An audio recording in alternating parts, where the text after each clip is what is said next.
Il est sans doute un des hommes les plus écoutés en Afrique. L'archevêque de Bangui, en République centrafricaine, publie un livre intitulé « Je suis venu vous apporter la paix » en collaboration avec la journaliste Laurence Desjoyaux.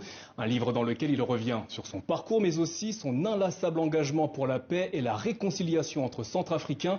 Cardinal Dieudonné Nzambalinga, bonsoir et merci d'être avec nous. Bienvenue sur le plateau du Journal Afrique. Qu'est-ce qui donne envie à un cardinal d'écrire et de se raconter à travers un livre ? L'envie vient du fait qu'il y a beaucoup de jeunes dans les quartiers défavorisés, pauvres, et qui peuvent avoir des rêves. Je leur dis, il est possible de commencer tout petit et un jour d'être connu dans les grands lieux. Et moi, j'étais un enfant des pauvres, j'ai suivi un parcours.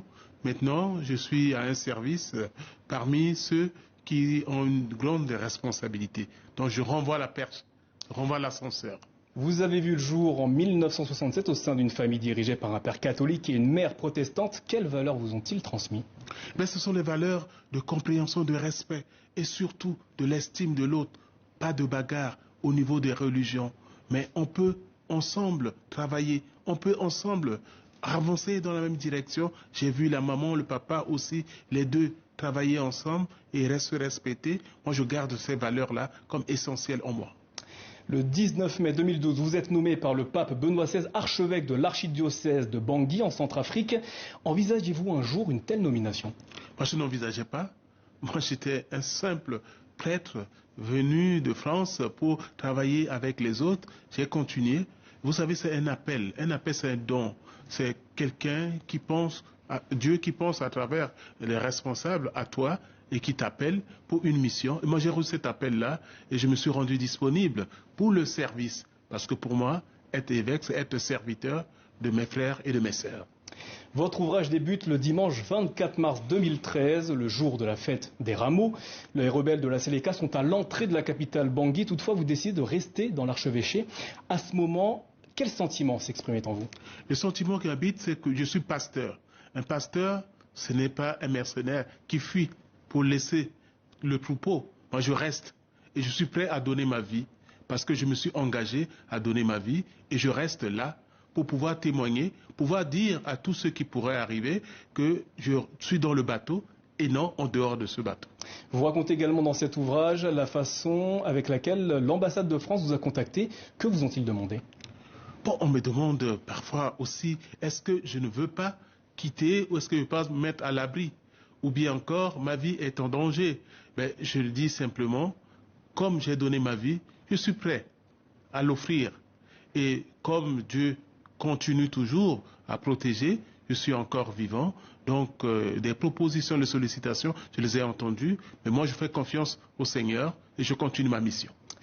Dans cet ouvrage, vous racontez la crise centrafricaine, mais aussi la façon dont vous êtes lié avec le pasteur Nicolas Guéré-Koyamé Bangou et l'imam Omar Kobini Layama. Ensemble, vous avez prêché la paix à travers la Centrafrique, un pays qui est en plein déchirement. Comment est né ce trio surnommé les Trois Saints de Bangui ?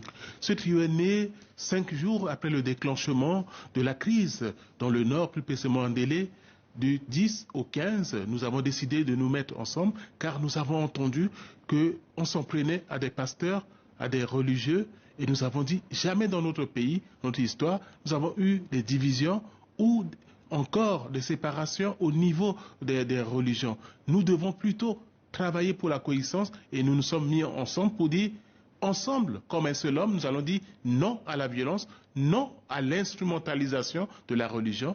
Et ce que le pasteur Nicolas Guéré-Koyamé, le défunt imam Kobine et moi-même, nous nous sommes dit, et d'aller annoncer à tous les Centrafricains. Nous ne sommes pas contentés seulement de parler aux Centrafricains, nous sommes allés sur le terrain pour dire à ceux qui ont pris des armes, les armes nous mènent vers des impasses, s'il vous plaît, revenons et discutons, cherchons d'autres voies pour rassembler et créer la cohésion sociale, sauver des vies humaines. Dans votre livre, vous parlez beaucoup de réconciliation. Je vous propose justement que l'on regarde ensemble un reportage réalisé en République centrafricaine au sujet des populations déplacées en raison des récents conflits et récentes violences dans le pays suite à la présidentielle. C'est un reportage de Simon Rodier, Samuel Thierry Nzam et Fabrice Biro. De réfugié au Cameroun pendant 5 ans à déplacer dans leur propre pays, la Centrafrique. La grande famille de Amadou Mahamat ne voit pas le bout du tunnel.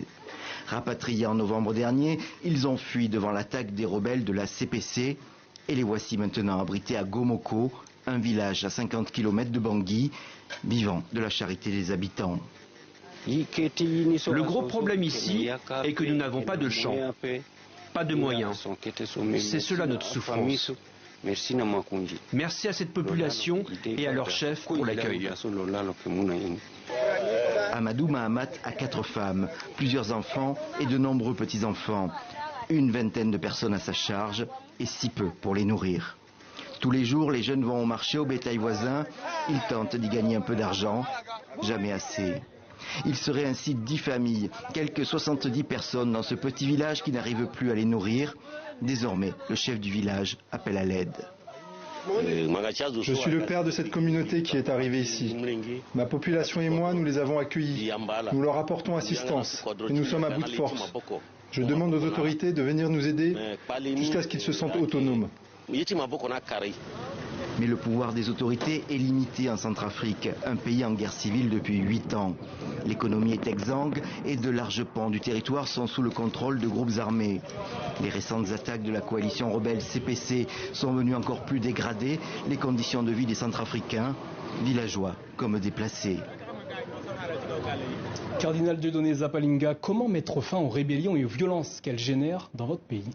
Pour mettre fin à cela, nous devons nous regarder en face, dire ce que nous portons en nous-mêmes, c'est-à-dire engager le dialogue, un dialogue sincère et franc, où nous aurons à vider nos sacs, où nous aurons à rêver ensemble, c'est-à-dire dire comment nous voyons la République, nous voyons l'État. Et si ceux qui veulent occuper des postes pouvaient un peu se déplacer à l'intérieur du pays, voir les souffrances, la misère, et nous venons là de voir les types, eh bien tous on devait déposer les armes, tous on devait dire il est temps maintenant de nous donner main dans la main, de regarder dans la même direction, donner l'opportunité aux enfants maintenant d'aller à l'école, aux gens d'aller au champ, aux gens, à certaines personnes de soigner, et donner l'opportunité à ceux qui doivent s'occuper de l'administration d'accomplir leur mission. Mais si nous restons avec nos désirs égoïstes, nous allons continuer la guerre et on ne pourra pas s'en sortir. Au niveau de la plateforme des confessions religieuses, nous pensons que ensemble, il est possible d'apporter la paix et nous voulons désarmer les cœurs et les esprits. Inlassablement, nous continuons à le faire. Ce n'est pas un travail d'un jour, de tous les jours, et nous le faisons. Tant qu'il n'y aura pas la paix, encore dans ce pays, nous serons toujours là, comme les artisans de paix, dire à temps et à contre-temps, parce qu'il n'y a pas d'autres conditions pour le développement de ce pays, pour la coexistence pacifique et surtout pour l'édification d'une nouvelle République centrafricaine. Et nous pensons que la paix, c'est la clé, c'est le moteur même qui doit nous déclencher et nous propulser vers un ailleurs. Et pour moi, c'est important.